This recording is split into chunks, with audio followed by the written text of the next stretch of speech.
Livro 4. Do Direito de Família. Título I. Do Direito Pessoal.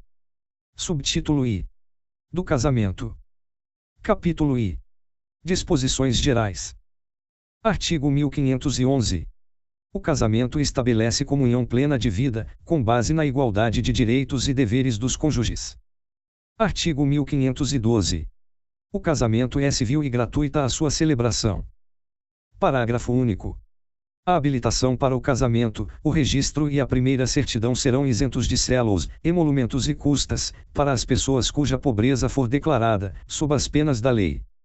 Artigo 1513. É defeso a qualquer pessoa, de direito público ou privado, interferir na comunhão de vida instituída pela família. Artigo 1514. O casamento se realiza no momento em que o homem e a mulher manifestam, perante o juiz, a sua vontade de estabelecer vínculo conjugal, e o juiz os declara casados. Artigo 1515. O casamento religioso, que atender às exigências da lei para a validade do casamento civil, equipara-se a este, desde que registrado no registro próprio, produzindo efeitos a partir da data de sua celebração. Artigo 1516. O registro do casamento religioso submete-se aos mesmos requisitos exigidos para o casamento civil. Primeiro, o registro civil do casamento religioso deverá ser promovido dentro de 90 dias de sua realização, mediante comunicação do celebrante ao ofício competente, ou por iniciativa de qualquer interessado, desde que haja sido homologada previamente a habilitação regulada neste Código. Após o referido prazo, o registro dependerá de nova habilitação.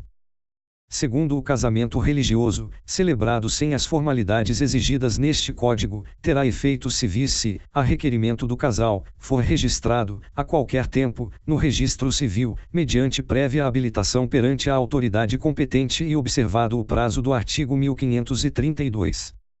Terceiro, será nulo o registro civil do casamento religioso se, antes dele, qualquer dos consorciados houver contraído com outrem casamento civil. Capítulo 2. Da capacidade para o casamento. Artigo 1517. O homem e a mulher com 16 anos podem casar, exigindo-se autorização de ambos os pais, ou de seus representantes legais, enquanto não atingida a maioridade civil. Parágrafo único. Se houver divergência entre os pais, aplicar-se o disposto no parágrafo único do artigo 1631. Artigo 1518. Até a celebração do casamento podem os pais ou tutores revogar a autorização. Artigo 1519. A denegação do consentimento, quando injusta, pode ser suprida pelo juiz. Artigo 1520. Não será permitido, em qualquer caso, o casamento de quem não atingiu a idade núbil, observado o disposto no artigo 1517 deste Código. Capítulo 3. Dos impedimentos. Artigo 1521. Não podem casar os ascendentes com os descendentes, seja o parentesco natural ou civil. Os afins em linha reta. O adotante com quem foi cônjuge do adotado e o adotado com quem o foi do adotante. Os irmãos, unilaterais ou bilaterais, e demais colaterais, até o 3º grau inclusive. O adotado com o filho do adotante. As pessoas casadas. O cônjuge sobrevivente com o condenado por homicídio ou tentativa de homicídio contra o seu consorte. Artigo 1522. Os impedimentos podem ser opostos, até o momento da celebração do casamento, por qualquer pessoa capaz. Parágrafo único. Se o juiz, ou o oficial de registro, tiver conhecimento da existência de algum impedimento, será obrigado a declará-lo. Capítulo 4. Das causas suspensivas. Artigo 1523. Não devem casar o viúvo ou a viúva que tiver filho do cônjuge falecido, enquanto não fizer inventário dos bens do casal e der partilha aos herdeiros. A viúva, ou a mulher cujo casamento se desfez por ser nulo ou ter sido anulado, até 10 meses depois do começo da viuvez, ou da dissolução da sociedade conjugal. O divorciado, enquanto não houver sido homologada ou decidida a partilha dos bens do casal. O tutor ou o curador e os seus descendentes, ascendentes, irmãos, cunhados ou sobrinhos, com a pessoa tutelada ou curatelada, enquanto não cessar a tutela ou curatela, e não estiverem saldadas as respectivas contas. Parágrafo único. É permitido aos nubentes solicitar ao juiz que não lhes sejam aplicadas as causas suspensivas previstas nos incisos I, 3ª e 4ª deste artigo, provando-se a inexistência de prejuízo, respectivamente, para o herdeiro, para o ex-cônjuge e para a pessoa tutelada ou curatelada. No caso do inciso 2º, a nubente deverá provar nascimento de filho, ou inexistência de gravidez, na fluência do prazo. Artigo 1524. As causas suspensivas da celebração do casamento podem ser arguidas pelos parentes em linha reta de um dos nubentes, sejam consanguíneos ou afins, e pelos colaterais em segundo grau, sejam também consanguíneos ou afins. Capítulo V. Do processo de habilitação para o casamento. Artigo 1525. O requerimento de habilitação para o casamento será firmado por ambos os nubentes, de próprio punho, ou, a seu pedido, por procurador, e deve ser instruído com os seguintes documentos: certidão de nascimento ou documento equivalente. Autorização por escrito das pessoas sob cuja dependência legal estiverem, ou ato judicial que a supra. Declaração de duas testemunhas maiores, parentes ou não, que atestem conhecê-los e afirmem não existir impedimento que os iniba de casar. Declaração do estado civil, do domicílio e da residência atual dos contraentes e de seus pais, se forem conhecidos. Certidão de óbito do cônjuge falecido, de sentença declaratória de nulidade ou de anulação de casamento, transitada em julgado, ou do registro da sentença de divórcio. Artigo 1526. A habilitação será feita pessoalmente perante o oficial do Registro Civil, com a audiência do Ministério Público. Parágrafo único. Caso haja impugnação do oficial, do Ministério Público ou de terceiro, a habilitação será submetida ao juiz.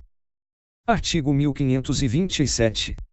Estando em ordem a documentação, o oficial extrairá o edital, que se afixará durante 15 dias nas circunscrições do Registro Civil de ambos os nubentes, e, obrigatoriamente, se publicará na imprensa local, se houver. Parágrafo único. A autoridade competente, havendo urgência, poderá dispensar a publicação. Artigo 1528. É dever do oficial do registro esclarecer os nubentes a respeito dos fatos que podem ocasionar a invalidade do casamento, bem como sobre os diversos regimes de bens. Artigo 1529. Tanto os impedimentos quanto as causas suspensivas serão opostos em declaração escrita e assinada, instruída com as provas do fato alegado, ou com a indicação do lugar onde possam ser obtidas. Artigo 1530. O oficial do registro dará aos nubentes ou a seus representantes nota da oposição, indicando os fundamentos, as provas e o nome de quem a ofereceu. Parágrafo único. Podem os nubentes requerer prazo razoável para fazer prova contrária aos fatos alegados, e promover as ações civis e criminais contra o oponente de má-fé. Artigo 1531. Cumpridas as formalidades dos arts. 1526 e 1527 e verificada a inexistência de fato obstativo, o oficial do registro extrairá o certificado de habilitação. Artigo 1532. A eficácia da habilitação será de 90 dias, a contar da data em que foi extraído o certificado. Capítulo 6. Da celebração do casamento. Artigo 1533. Celebrar-se-á o casamento, no dia, hora e lugar previamente designados pela autoridade que houver de presidir o ato, mediante petição dos contraentes, que se mostrem habilitados com a certidão do artigo 1531. Artigo 1534. A solenidade realizar-se-á na sede do cartório, com toda a publicidade, a portas abertas, presentes pelo menos 2 testemunhas, parentes ou não dos contraentes, ou, querendo as partes e consentindo a autoridade celebrante, no outro edifício público ou particular. Primeiro, quando o casamento for em edifício particular, ficará este de portas abertas durante o ato. Segundo, serão 4 as testemunhas na hipótese do parágrafo anterior e se algum dos contraentes não souber ou não puder escrever. Artigo 1535. Presentes os contraentes, em pessoa ou por procurador especial, juntamente com as testemunhas e o oficial do registro, o presidente do ato, ouvida aos nubentes a afirmação de que pretendem casar por livre e espontânea vontade, declarará efetuado o casamento, nestes termos de acordo com a vontade que ambos acabais de afirmar perante mim, de vos receberdes por marido e mulher, eu, em nome da lei, vos declaro casados. Artigo 1536. Do casamento, logo depois de celebrado, lavrar-se-á o assento no livro de registro. no assento, assinado pelo presidente do ato, pelos cônjuges, as testemunhas, e o oficial do registro, serão exarados os prenomes, sobrenomes, datas de nascimento, profissão, domicílio e residência atual dos cônjuges. Os prenomes, sobrenomes, datas de nascimento ou de morte, domicílio e residência atual dos pais. O prenome e sobrenome do cônjuge precedente e a data da dissolução do casamento anterior. A data da publicação dos proclamas e da celebração do casamento. A relação dos documentos apresentados ao oficial do registro. O prenome, sobrenome, profissão, domicílio e residência atual das testemunhas. O regime do casamento, com a declaração da data e do cartório em cujas notas foi lavrada a escritura antenupcial, quando o regime não for o da comunhão parcial, ou obrigatoriamente estabelecido. Artigo 1537. O instrumento da autorização para casar transcrever-se-á integralmente na escritura antenupcial. Artigo 1538. A celebração do casamento será imediatamente suspensa se algum dos contraentes recusar a solene afirmação da sua vontade, declarar que esta não é livre e espontânea, manifestar-se arrependido. Parágrafo único. O nubente que, por algum dos fatos mencionados neste artigo, der causa à suspensão do ato, não será admitido a retratar-se no mesmo dia. Artigo 1539. No caso de moléstia grave de um dos nubentes, o presidente do ato irá celebrá-lo onde se encontrar o impedido, sendo urgente, ainda que à noite, perante duas testemunhas que saibam ler e escrever. Primeiro, a falta ou impedimento da autoridade competente para presidir o casamento suprir-se-á por qualquer dos seus substitutos legais, e a do oficial do registro civil por outro ad hoc, nomeado pelo presidente do ato. Segundo, o termo avulso, lavrado pelo oficial ad hoc, será registrado no respectivo registro dentro em 5 dias, perante duas testemunhas, ficando arquivado. Artigo 1540. Quando algum dos contraentes estiver em iminente risco de vida, não obtendo a presença da autoridade a qual incumba presidir o ato, nem a de seu substituto, poderá o casamento ser celebrado na presença de 6 testemunhas, que com os nubentes não tenham parentesco em linha reta, ou, na colateral, até 2º grau. Artigo 1541.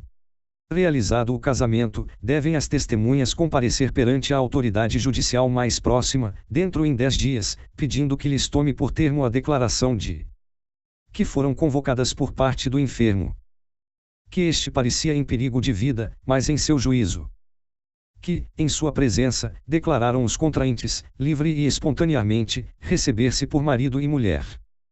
Primeiro autuado o pedido e tomadas as declarações, o juiz procederá às diligências necessárias para verificar se os contraentes podiam ter se habilitado, na forma ordinária, ouvidos os interessados que o requererem, dentro em 15 dias. Segundo, verificada a idoneidade dos cônjuges para o casamento, assim o decidirá a autoridade competente, com recurso voluntário às partes. Terceiro, se da decisão não se tiver recorrido, ou se ela passar em julgado, apesar dos recursos interpostos, o juiz mandará registrá-la no livro do registro dos casamentos. Quarto, o assento assim lavrado retrotrairá os efeitos do casamento, quanto ao estado dos cônjuges, à data da celebração. Quinto, serão dispensadas as formalidades deste e do artigo antecedente, se o enfermo convalescer e puder ratificar o casamento na presença da autoridade competente e do oficial do registro. Artigo 1542. O casamento pode celebrar-se mediante procuração, por instrumento público, com poderes especiais. Primeiro, a revogação do mandato não necessita chegar ao conhecimento do mandatário, mas, celebrado o casamento sem que o mandatário ou o outro contraente tivessem ciência da revogação, responderá o mandante por perdas e danos. Segundo, o nubente que não estiver em iminente risco de vida poderá fazer-se representar no casamento num culpativo. Terceiro, a eficácia do mandato não ultrapassará 90 dias. Quarto, só por instrumento público se poderá revogar o mandato. Capítulo 7. Das provas do casamento. Artigo 1543. O casamento celebrado no Brasil prova-se pela certidão do registro. Parágrafo único.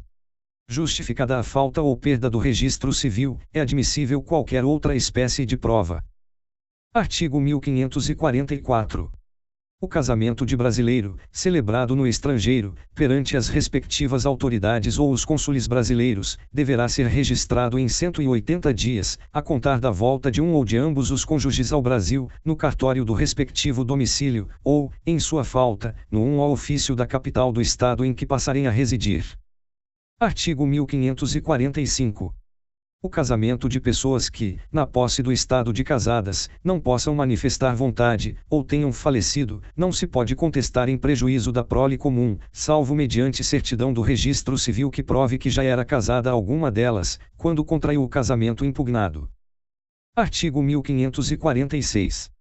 Quando a prova da celebração legal do casamento resultar de processo judicial, o registro da sentença no livro do registro civil produzirá, tanto no que toca aos cônjuges como no que respeita aos filhos, todos os efeitos civis desde a data do casamento.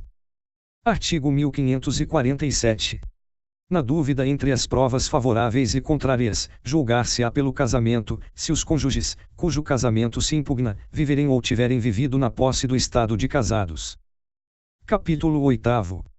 Da invalidade do casamento. Artigo 1548. É nulo o casamento contraído. Revogado. Por infringência de impedimento. Artigo 1549. A decretação de nulidade de casamento, pelos motivos previstos no artigo antecedente, pode ser promovida mediante ação direta, por qualquer interessado, ou pelo Ministério Público. Artigo 1550. É anulável o casamento de quem não completou a idade mínima para casar.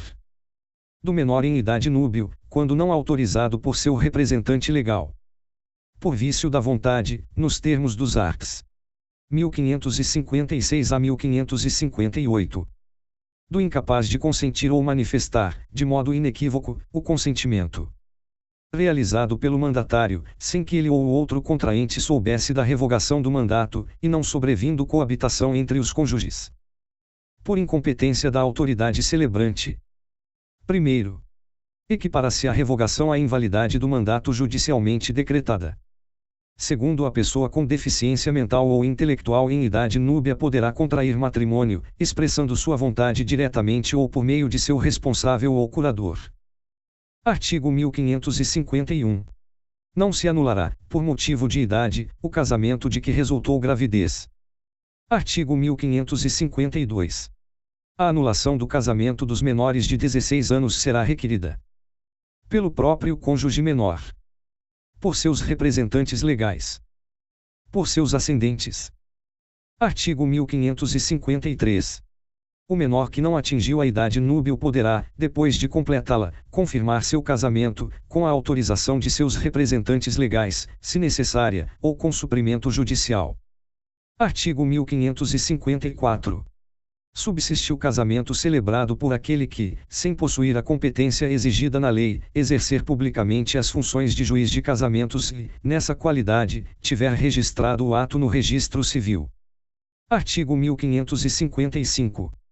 O casamento do menor em idade núbil, quando não autorizado por seu representante legal, só poderá ser anulado se a ação for proposta em 180 dias, por iniciativa do incapaz, ao deixar de sê-lo, de seus representantes legais ou de seus herdeiros necessários. Primeiro, o prazo estabelecido neste artigo será contado do dia em que cessou a incapacidade, no primeiro caso, a partir do casamento, no segundo, e, no terceiro, da morte do incapaz. Segundo, não se anulará o casamento quando a sua celebração houverem assistido os representantes legais do incapaz, ou tiverem, por qualquer modo, manifestado sua aprovação. Artigo 1556. O casamento pode ser anulado por vício da vontade, se houve por parte de um dos nubentes, ao consentir, erro essencial quanto à pessoa do outro. Artigo 1557. Considera-se erro essencial sobre a pessoa do outro cônjuge o que diz respeito à sua identidade, sua honra e boa fama, sendo esse erro tal que o seu conhecimento ulterior torne insuportável a vida em comum ao cônjuge enganado. A ignorância de crime, anterior ao casamento, que, por sua natureza, torne insuportável a vida conjugal. A ignorância, anterior ao casamento, de defeito físico irremediável que não caracterize deficiência ou de moléstia grave e transmissível, por contágio ou por herança, capaz de pôr em risco a saúde do outro cônjuge ou de sua descendência. Revogado. Artigo 1558. É anulável o casamento em virtude de coação, quando o consentimento de um ou de ambos os cônjuges houver sido captado mediante fundado temor de mal considerável e iminente para a vida, a saúde e a honra, sua ou de seus familiares. Artigo 1559. Somente o cônjuge que incidiu em erro, ou sofreu coação, pode demandar a anulação do casamento, mas a coabitação, havendo ciência do vício, valida o ato, ressalvadas as hipóteses dos incisos 3ª e 4ª do artigo 1557. Artigo 1560. O prazo para ser intentada a ação de anulação do casamento, a contar da data da celebração, é de 180 dias, no caso do inciso 4º do artigo 1550. 2 anos, se incompetente a autoridade celebrante. 3 anos, nos casos dos incisos e a 4ª do artigo 1557. 4 anos, se houver coação. Primeiro extingue-se, em 180 dias, o direito de anular o casamento dos menores de 16 anos, contado o prazo para o menor do dia em que perfez essa idade, e da data do casamento, para seus representantes legais ou ascendentes. Segundo na hipótese do inciso V do artigo 1550, o prazo para anulação do casamento é de 180 dias, a partir da data em que o mandante tiver conhecimento da celebração. Artigo 1561. Embora anulável ou mesmo nulo, se contraído de boa-fé por ambos os cônjuges, o casamento, em relação a estes como aos filhos, produz todos os efeitos até o dia da sentença anulatória. Primeiro, se um dos cônjuges estava de boa fé ao celebrar o casamento, os seus efeitos civis só a ele e aos filhos aproveitarão. Segundo, se ambos os cônjuges estavam de má fé ao celebrar o casamento, os seus efeitos civis só aos filhos aproveitarão. Artigo 1562. Antes de mover a ação de nulidade do casamento, a de anulação, a de separação judicial, a de divórcio direto ou a de dissolução de união estável, poderá requerer a parte, comprovando sua necessidade, a separação de corpos, que será concedida pelo juiz com a possível brevidade. Artigo 1563. A sentença que decretar a nulidade do casamento retroagirá a data da sua celebração, sem prejudicar a aquisição de direitos, a título oneroso, por terceiros de boa-fé, nem a resultante de sentença transitada em julgado. Artigo 1564. Quando o casamento for anulado por culpa de um dos cônjuges, este incorrerá na perda de todas as vantagens havidas do cônjuge inocente, na obrigação de cumprir as promessas que lhe fez no contrato antenupcial. Capítulo 9. Da eficácia do casamento. Artigo 1565. Pelo casamento, homem e mulher assumem mutuamente a condição de consortes, companheiros e responsáveis pelos encargos da família. Primeiro, qualquer dos nubentes, querendo, poderá acrescer ao seu o sobrenome do outro. Segundo, o planejamento familiar é de livre decisão do casal, competindo ao Estado propiciar recursos educacionais e financeiros para o exercício desse direito, vedado qualquer tipo de coerção por parte de instituições privadas ou públicas. Artigo 1566. São deveres de ambos os cônjuges: fidelidade recíproca, vida em comum, no domicílio conjugal, mútua assistência, sustento, guarda e educação dos filhos, respeito e consideração mútuos. Artigo 1567. A direção da sociedade conjugal será exercida, em colaboração, pelo marido e pela mulher, sempre no interesse do casal e dos filhos. Parágrafo único. Havendo divergência, qualquer dos cônjuges poderá recorrer ao juiz, que decidirá tendo em consideração aqueles interesses. Artigo 1568. Os cônjuges são obrigados a concorrer, na proporção de seus bens e dos rendimentos do trabalho, para o sustento da família e a educação dos filhos, qualquer que seja o regime patrimonial. Artigo 1569. O domicílio do casal será escolhido por ambos os cônjuges, mas um e outro podem ausentar-se do domicílio conjugal para atender a encargos públicos, ao exercício de sua profissão, ou a interesses particulares relevantes. Artigo 1570. Se qualquer dos cônjuges estiver em lugar remoto ou não sabido, encarcerado por mais de 180 dias, interditado judicialmente ou privado, episodicamente, de consciência, em virtude de enfermidade ou de acidente, o outro exercerá com exclusividade a direção da família, cabendo-lhe a administração dos bens. Capítulo X. Da dissolução da sociedade e do vínculo conjugal. Artigo 1571. A sociedade conjugal termina pela morte de um dos cônjuges, pela nulidade ou anulação do casamento, pela separação judicial, pelo divórcio. Primeiro, o casamento válido só se dissolve pela morte de um dos cônjuges ou pelo divórcio, aplicando-se a presunção estabelecida neste Código quanto ao ausente. Segundo, dissolvido o casamento pelo divórcio direto ou por conversão, o cônjuge poderá manter o nome de casado, salvo, no segundo caso, dispondo em contrário a sentença de separação judicial. Artigo 1572. Qualquer dos cônjuges poderá propor a ação de separação judicial, imputando ao outro qualquer ato que importe grave violação dos deveres do casamento e torne insuportável a vida em comum.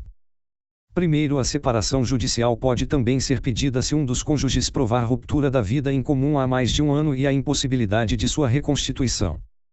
Segundo, o cônjuge pode ainda pedir a separação judicial quando o outro estiver acometido de doença mental grave, manifestada após o casamento, que torne impossível a continuação da vida em comum, desde que, após uma duração de 2 anos, a enfermidade tenha sido reconhecida de cura improvável.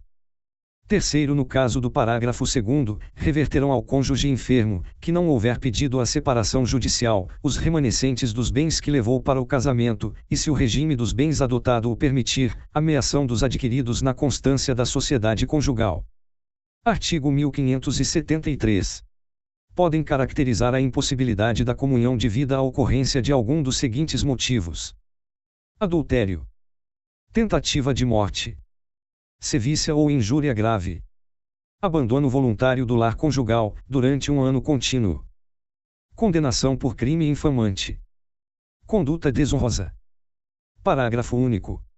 O juiz poderá considerar outros fatos que tornem evidente a impossibilidade da vida em comum. Artigo 1574. Dar-se-á a separação judicial por mútuo consentimento dos cônjuges se forem casados por mais de um ano e o manifestarem perante o juiz, sendo por ele devidamente homologada a convenção. Parágrafo único. O juiz pode recusar a homologação e não decretar a separação judicial se apurar que a convenção não preserva suficientemente os interesses dos filhos ou de um dos cônjuges. Artigo 1575. A sentença de separação judicial importa a separação de corpos e a partilha de bens. Parágrafo único. A partilha de bens poderá ser feita mediante proposta dos cônjuges e homologada pelo juiz ou por este decidida. Artigo 1576. A separação judicial põe termo aos deveres de coabitação e fidelidade recíproca e ao regime de bens. Parágrafo único. O procedimento judicial da separação caberá somente aos cônjuges, e, no caso de incapacidade, serão representados pelo curador, pelo ascendente ou pelo irmão. Artigo 1577. Seja qual for a causa da separação judicial e o modo como esta se faça, é lícito aos cônjuges restabelecer, a todo tempo, a sociedade conjugal, por ato regular em juízo. Parágrafo único. A reconciliação em nada prejudicará o direito de terceiros, adquirido antes e durante o estado de separado, seja qual for o regime de bens. Artigo 1578. O cônjuge declarado culpado na ação de separação judicial perde o direito de usar o sobrenome do outro, desde que expressamente requerido pelo cônjuge inocente e se a alteração não acarretar evidente prejuízo para a sua identificação. Manifesta distinção entre o seu nome de família e o dos filhos havidos da união dissolvida. Dano grave reconhecido na decisão judicial. Primeiro, o cônjuge inocente na ação de separação judicial poderá renunciar, a qualquer momento, ao direito de usar o sobrenome do outro. Segundo, nos demais casos caberá a opção pela conservação do nome de casado. Artigo 1579.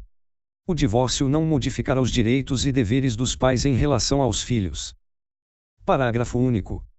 Novo casamento de qualquer dos pais, ou de ambos, não poderá importar restrições aos direitos e deveres previstos neste artigo. Artigo 1580. Decorrido um ano do trânsito em julgado da sentença que houver decretado a separação judicial, ou da decisão concessiva da medida cautelar de separação de corpos, qualquer das partes poderá requerer sua conversão em divórcio. Primeiro, a conversão em divórcio da separação judicial dos cônjuges será decretada por sentença, da qual não constará referência à causa que a determinou. Segundo, o divórcio poderá ser requerido, por um ou por ambos os cônjuges, no caso de comprovada separação de fato por mais de 2 anos. Artigo 1581. O divórcio pode ser concedido sem que haja prévia partilha de bens. Artigo 1582. O pedido de divórcio somente competirá aos cônjuges. Parágrafo único. Se o cônjuge for incapaz para propor a ação ou defender-se, poderá fazê-lo o curador, o ascendente ou o irmão. Capítulo 11. Da proteção da pessoa dos filhos. Artigo 1583. A guarda será unilateral ou compartilhada. Primeiro, compreende-se por guarda unilateral a atribuída a um só dos genitores ou a alguém que o substitua. Artigo 1584, 5º, e, por guarda compartilhada a responsabilização conjunta e o exercício de direitos e deveres do pai e da mãe que não vivam sob o mesmo teto, concernentes ao poder familiar dos filhos comuns. Segundo, na guarda compartilhada, o tempo de convívio com os filhos deve ser dividido de forma equilibrada com a mãe e com o pai, sempre tendo em vista as condições fáticas e os interesses dos filhos. Revogado. Revogado. Revogado. Terceiro, na guarda compartilhada, a cidade considerada a base de moradia dos filhos será aquela que melhor atender aos interesses dos filhos. Quarto. Quinto, a guarda unilateral obriga o pai ou a mãe que não a detenha a supervisionar os interesses dos filhos, e, para possibilitar tal supervisão, qualquer dos genitores sempre será parte legítima para solicitar informações ou prestação de contas, objetivas ou subjetivas, em assuntos ou situações que direta ou indiretamente afetem a saúde física e psicológica e a educação de seus filhos. Artigo 1584. A guarda, unilateral ou compartilhada, poderá ser requerida, por consenso, pelo pai e pela mãe, ou por qualquer deles, em ação autônoma de separação, de divórcio, de dissolução de união estável ou em medida cautelar. Decretada pelo juiz, em atenção a necessidades específicas do filho, ou em razão da distribuição de tempo necessário ao convívio deste com o pai e com a mãe. Primeiro, na audiência de conciliação, o juiz informará ao pai e à mãe o significado da guarda compartilhada, a sua importância, a similitude de deveres e direitos atribuídos aos genitores e as sanções pelo descumprimento de suas cláusulas. E, segundo, quando não houver acordo entre a mãe e o pai quanto à guarda do filho, encontrando-se ambos os genitores aptos a exercer o poder familiar, será aplicada a guarda compartilhada, salvo se um dos genitores declarar ao magistrado que não deseja a guarda do menor. Terceiro, para estabelecer as atribuições do pai e da mãe e os períodos de convivência sob guarda compartilhada, o juiz, de ofício ou a requerimento do Ministério Público, poderá basear-se em orientação técnico-profissional ou de equipe interdisciplinar, que deverá visar a divisão equilibrada do tempo com o pai e com a mãe. Quarto, a alteração não autorizada ou o descumprimento imotivado de cláusula de guarda unilateral ou compartilhada poderá implicar a redução de prerrogativas atribuídas ao seu detentor. Quinto, se o juiz verificar que o filho não deve permanecer sob a guarda do pai ou da mãe, deferirá a guarda à pessoa que revele compatibilidade com a natureza da medida, considerados, de preferência, o grau de parentesco e as relações de afinidade e afetividade. Sexto, qualquer estabelecimento público ou privado é obrigado a prestar informações a qualquer dos genitores sobre os filhos destes, sob pena de multa de R$200, R$200 a R$500, R$500 por dia pelo não atendimento da solicitação. Artigo 1585.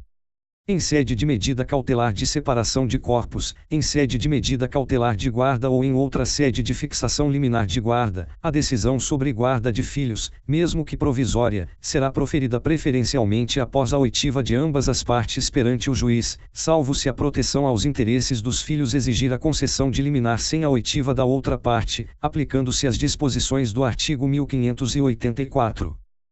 Artigo 1586. Havendo motivos graves, poderá o juiz, em qualquer caso, a bem dos filhos, regular de maneira diferente da estabelecida nos artigos antecedentes a situação deles para com os pais. Artigo 1587. No caso de invalidade do casamento, havendo filhos comuns, observar-se-á o disposto nos arts. 1584 e 1586. Artigo 1588. O pai ou a mãe que contrair novas núpcias não perde o direito de ter consigo os filhos, que só lhe poderão ser retirados por mandado judicial, provado que não são tratados convenientemente. Artigo 1589. O pai ou a mãe, em cuja guarda não estejam os filhos, poderá visitá-los e tê-los em sua companhia, segundo o que acordar com o outro cônjuge, ou for fixado pelo juiz, bem como fiscalizar sua manutenção e educação. Parágrafo único. O direito de visita estende-se a qualquer dos avós, a critério do juiz, observados os interesses da criança ou do adolescente. Artigo 1590. As disposições relativas à guarda e prestação de alimentos aos filhos menores estendem-se aos maiores incapazes. Subtítulo 2. Das relações de parentesco. Capítulo I. Disposições gerais. Artigo 1591. São parentes em linha reta as pessoas que estão umas para com as outras na relação de ascendentes e descendentes. Artigo 1592. São parentes em linha colateral ou transversal, até o 4º grau, as pessoas provenientes de um só tronco, sem descenderem uma da outra. Artigo 1593. O parentesco é natural ou civil, conforme resulte de consanguinidade ou outra origem. Artigo 1594. Contam-se, na linha reta, os graus de parentesco pelo número de gerações, e, na colateral, também pelo número delas, subindo de um dos parentes até ao ascendente comum, e descendo até encontrar o outro parente. Artigo 1595. Cada cônjuge ou companheiro é aliado aos parentes do outro pelo vínculo da afinidade. Primeiro, o parentesco por afinidade limita-se aos ascendentes, aos descendentes e aos irmãos do cônjuge ou companheiro. Segundo, na linha reta, a afinidade não se extingue com a dissolução do casamento ou da união estável. Capítulo 2. Da filiação. Artigo 1596. Os filhos, havidos ou não da relação de casamento, ou por adoção, terão os mesmos direitos e qualificações, proibidas quaisquer designações discriminatórias relativas à filiação. Artigo 1597. Presumem-se concebidos na constância do casamento os filhos nascidos 180 dias, pelo menos, depois de estabelecida a convivência conjugal. Nascidos nos 300 dias subsequentes à dissolução da sociedade conjugal, por morte, separação judicial, nulidade e anulação do casamento. Havidos por fecundação artificial homóloga, mesmo que falecido o marido. Havidos, a qualquer tempo, quando se tratar de embriões excedentários, decorrentes de concepção artificial homóloga. Havidos por inseminação artificial heteróloga, desde que tenha prévia autorização do marido. Artigo 1598. Salvo prova em contrário, se, antes de decorrido o prazo previsto no inciso 2º do artigo 1523, a mulher contrair novas núpcias e lhe nascer algum filho, este se presume do primeiro marido, se nascido dentro dos 300 dias a contar da data do falecimento deste e, do segundo, se o nascimento ocorrer após esse período e já decorrido o prazo a que se refere o inciso I do artigo 1597. Artigo 1599. A prova da impotência do cônjuge para gerar, à época da concepção, e lhe a presunção da paternidade. Artigo 1600. Não basta o adultério da mulher, ainda que confessado, para elidir a presunção legal da paternidade. Artigo 1601. Cabe ao marido o direito de contestar a paternidade dos filhos nascidos de sua mulher, sendo tal ação imprescritível. Parágrafo único. Contestada a filiação, os herdeiros do impugnante têm direito de prosseguir na ação. Artigo 1602. Não basta a confissão materna para excluir a paternidade. Artigo 1603.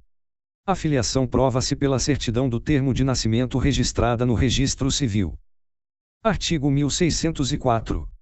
Ninguém pode vindicar estado contrário ao que resulta do registro de nascimento, salvo provando-se erro ou falsidade do registro. Artigo 1605. Na falta, ou defeito, do termo de nascimento, poderá provar-se a filiação por qualquer modo admissível em direito. Quando houver começo de prova por escrito, proveniente dos pais, conjunta ou separadamente. Quando existirem veementes presunções resultantes de fatos já certos. Artigo 1606. A ação de prova de filiação compete ao filho, enquanto viver, passando aos herdeiros, se ele morrer menor ou incapaz. Parágrafo único.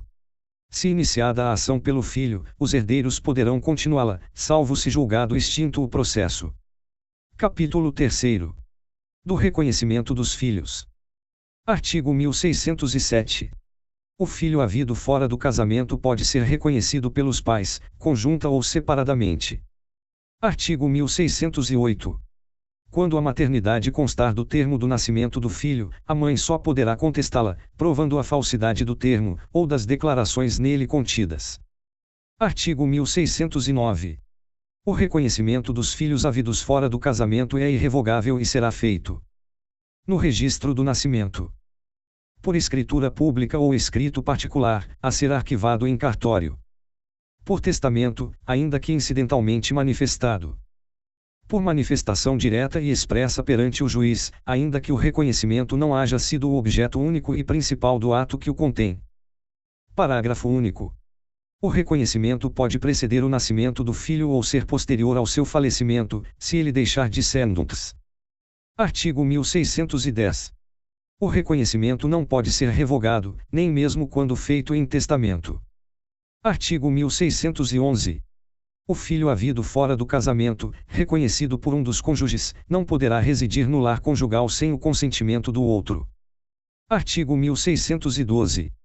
O filho reconhecido, enquanto menor, ficará sob a guarda do genitor que o reconheceu, e, se ambos o reconheceram e não houver acordo, sob a de quem melhor atender aos interesses do menor.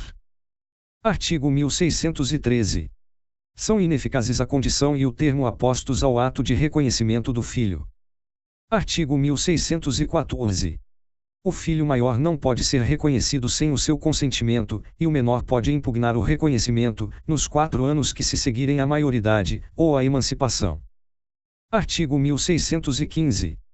Qualquer pessoa, que justo interesse tenha, pode contestar a ação de investigação de paternidade, ou maternidade. Artigo 1616.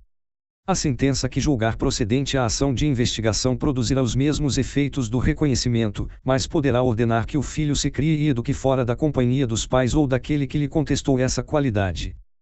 Artigo 1617. A filiação materna ou paterna pode resultar de casamento declarado nulo, ainda mesmo sem as condições do putativo. Capítulo 4. Da adoção.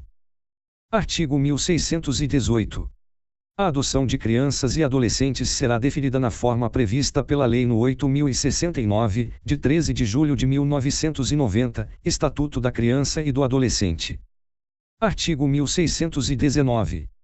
A adoção de maiores de 18 anos dependerá da assistência efetiva do poder público e de sentença constitutiva, aplicando-se, no que couber, as regras gerais da Lei nº 8.069, de 13 de julho de 1990, Estatuto da Criança e do Adolescente. Artigo 1620. A 1629.